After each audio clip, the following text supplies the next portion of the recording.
Hello everyone, welcome to my channel Relationship Stories. In today's video, we will be discussing a real life problem faced by a woman from her childhood friend who is asking her to prioritize her wedding over visiting her husband's grave.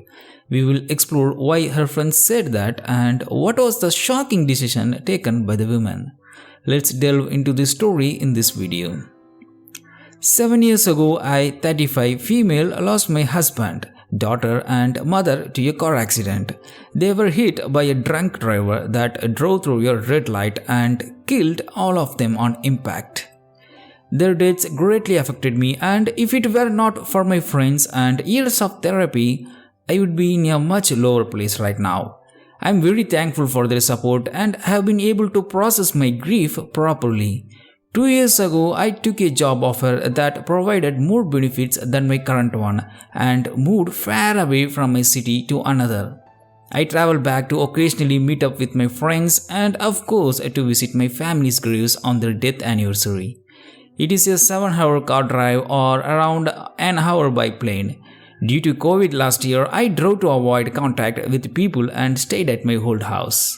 This year, I plan to do the same thing but ran into an issue with my friend having her wedding in my old city. My friend Amy, 33-year female, announced she was engaged last year to her boyfriend of 3 months. My friend group and I were quite shocked as we never even met him nor did we know she was dating anyone, as we usually tell each other, but nonetheless, we congratulated her and were happy for her. They were supposed to have their wedding last year but could not due to COVID and postponed it to this year. We were not in years between and COVID cases are now less than 10 here in my country. We are allowed gatherings of less than 15 people and that is what Amy decided to do for her wedding. About a week ago, Amy called me privately to tell me her plans for the wedding. She told me that she is having it on the same day of my family's death anniversary and would like me to not visit their graves and just attend the wedding instead. I was quite shocked that the wedding was planned for the specific day and questioned as to why she picked that day. Amy told me she just liked the number, date and told me that I can't just gatekeep a certain day. Then I asked her why can't go to visit my family's grave. She told me that she doesn't want my sadness and grief to take the attention at her wedding. I was incredibly stunned at what she said. I know I am quite emotional, but I know how to compose and behave myself at certain events. Here's where I think I am the a-hole. I told Amy that unfortunately I will not miss out on visiting my family's graves. I tried to ask for compromise and told her if my emotions were that much of a problem, I will attend their graves after the wedding was over. She said she wants my support for the entire day and to dedicate it towards her. But she will think about my offer. It's been a week and I have not heard from her.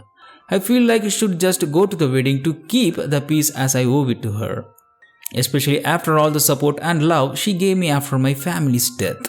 But it still doesn't feel right that just attend the wedding and forgot about my family. Would I be an a-hole if I told her I won't be attending the wedding at all if she has not reached a decision? Now, before seeing the update, let me tell you what I think about this story. OP, it is understandable that the loss of your family members has had a significant impact on your life, and their death anniversary is an important date for you to pay your respects to them. It is also understandable that attending your friend's wedding is important to her and that she wants your support on her special day. However, it is not reasonable for your friend to demand that you skip visiting your family's graves on their death anniversary to attend her wedding. It is insensitive and disrespectful to your grief and your family's memory. It is also unfair for your friend to expect you to dedicate the entire day to her and ignore your own emotions and needs. You have already made a reasonable compromise by suggesting that you can visit your family's graves after the wedding. It is now up to your friend to decide if she can accept that compromise or not. If she cannot, then it's understandable that you choose to prioritize your family and not attend the wedding.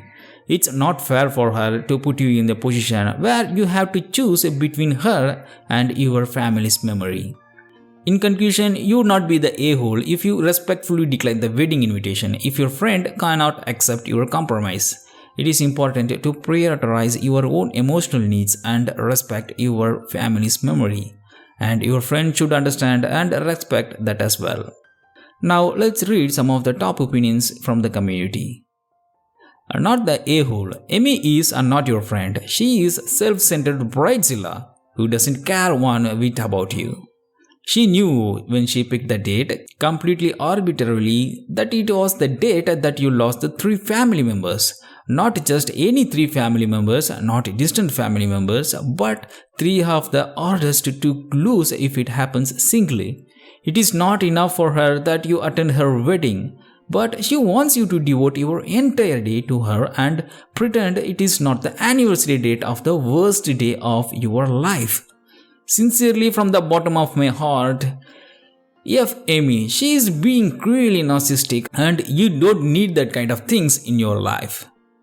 The next opinion from the community member is, I was going to go with a gentle, not the a-hole, and suggest that a happy memory might help soften the sorrow.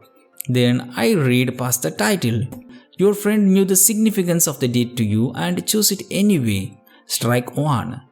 She then has the entitled audacity to forbid you to visit your family's grave on her wedding day. Strike 2.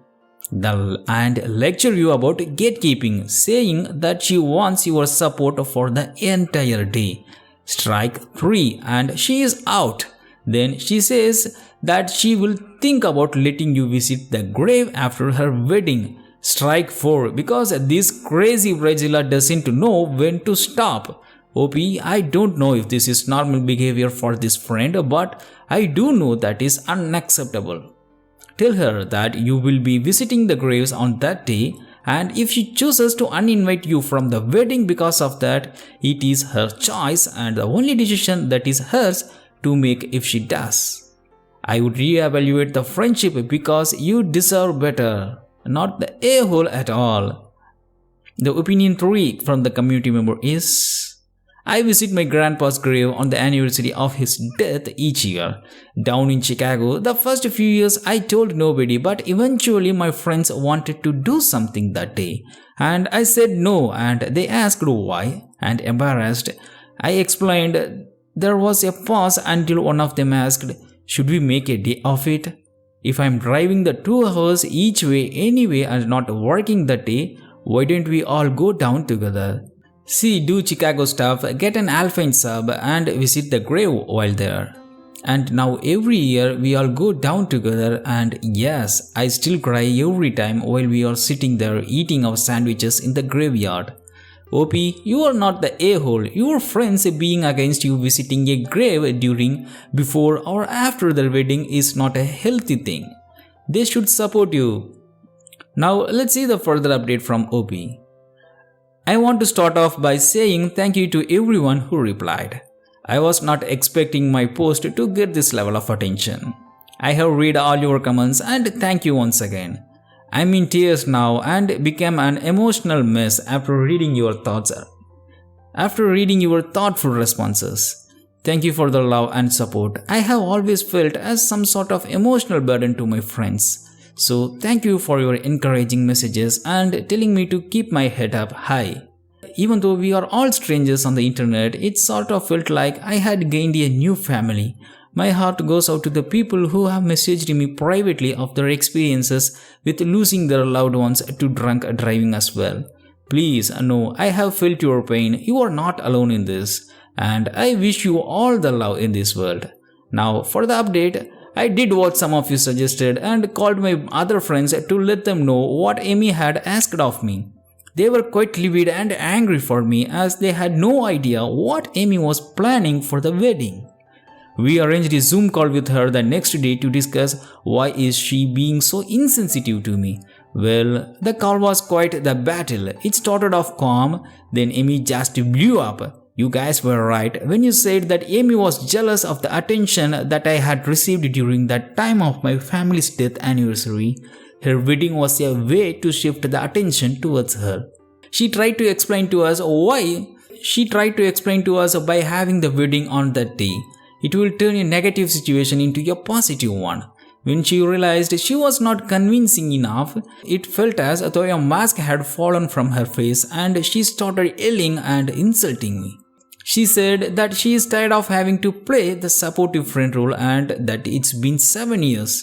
I should just get over it by now or go join my family in the ground. My friends lost their anger and called her envy name in the book. I am honestly just shocked and disappointed at the person who used to be my friend. It breaks my heart knowing I lost another person in my life. But I guess you guys are right in the sense that she never really was a friend. I now look back at our friendship and realized it was often one-sided on my part. I wish it didn't take me so long to realize it. No one in our friend group of 6 people are going to her wedding now. We have decided to cut off contact with Amy and block her on all social media. My friends have offered to go visit my family's graves together with me. I accepted and we are now planning to also make a scrapbook with my family's pictures.